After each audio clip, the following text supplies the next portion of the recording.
So far as the ultimate goal is concerned, I think none of us need have any apprehension. None of us need have any doubt. But my fear,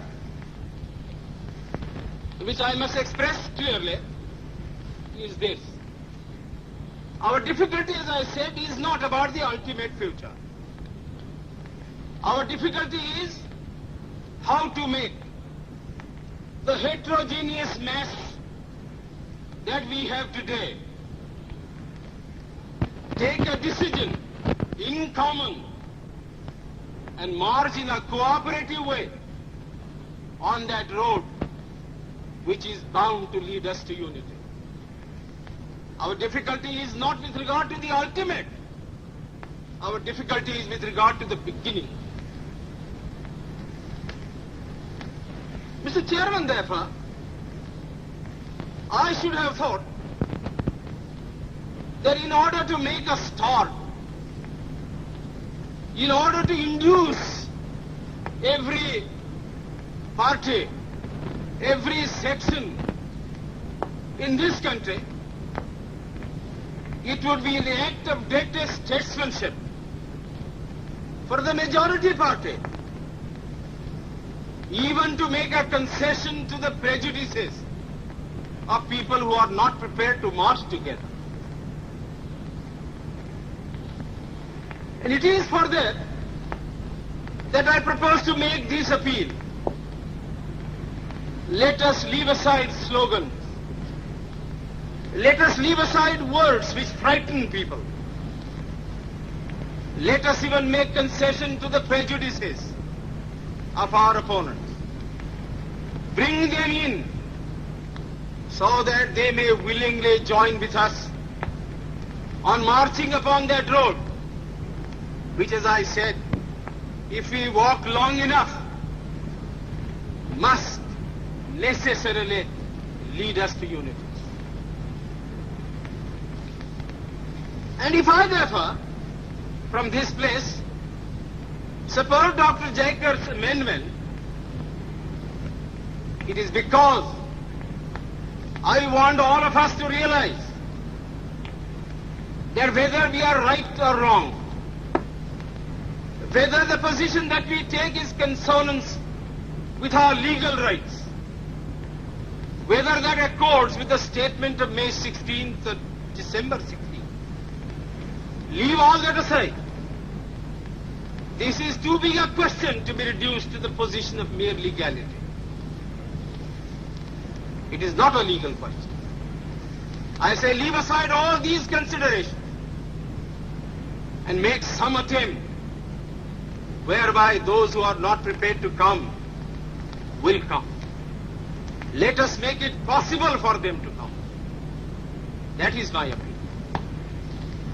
In the course of the debate that took place, there were two questions which were raised, and which struck me so well that I took the trouble of taking them down on a note paper. The one question was, it was asked, I think, by my friend, the Prime Minister of Bihar, who spoke yesterday in this assembly.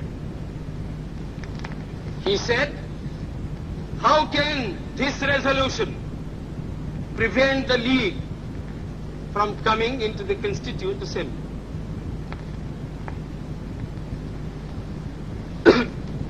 Today, my friend Dr. Shyam Prasad Mukherjee asked another question. Is this resolution inconsistent with the Cabinet Mission's proposal?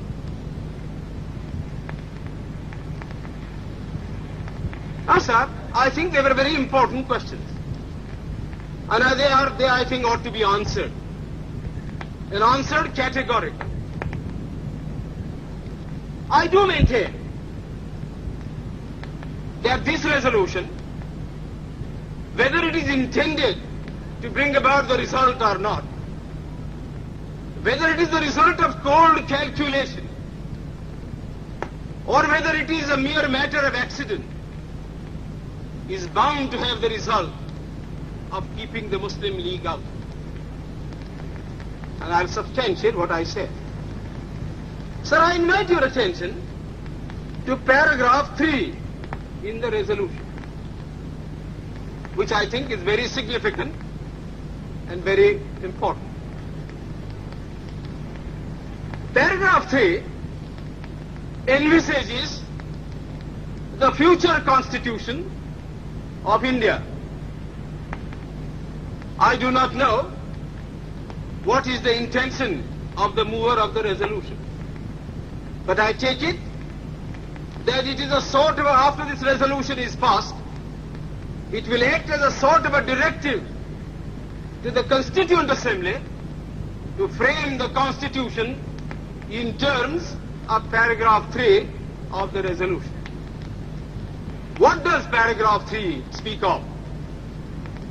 Paragraph 3 says that in this country there shall be two different sets of polity.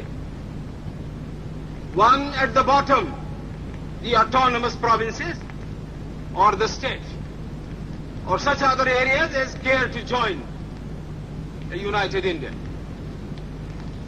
These autonomous units will have full powers. They will have also residuary powers. At the top and over the provincial units, there will be a union government having certain subjects for legislation, for execution and for administration. So as I read this part of the resolution, I do not find any reference to the idea of grouping an intermediary structure between the union on the one hand and the provinces on the other. Now, reading this paragraph in the light of the cabinet mission's statement, or reading it even in the light of the resolution passed, having said that we do not want a strong center, and having accepted that there must be or should be an intermediate polity, a sub-federation between the union government and the provinces, I like to know why there is no reference in paragraph 3 to the idea of grouping. I quite understand that the Congress Party, the Muslim League and His Majesty's government is not ad idem on the interpretation of that particular idea about grouping. But I always thought, and I will be prepared to stand corrected if it's shown that I am wrong, that at least it was agreed by the Congress Party that if the provinces who are to be within the different groups consent to form a union or a sub-federation, the Congress would have no objection to that proposal. I believe I am correct in interpreting the mind of the Congress Party. So the question that I ask is this: why did not the mover of this resolution make reference to the idea of having a union of the provinces or a group of provinces on the terms on which he and his party was prepared to accept? Why is the idea of union completely effaced from this resolution? I find no answer.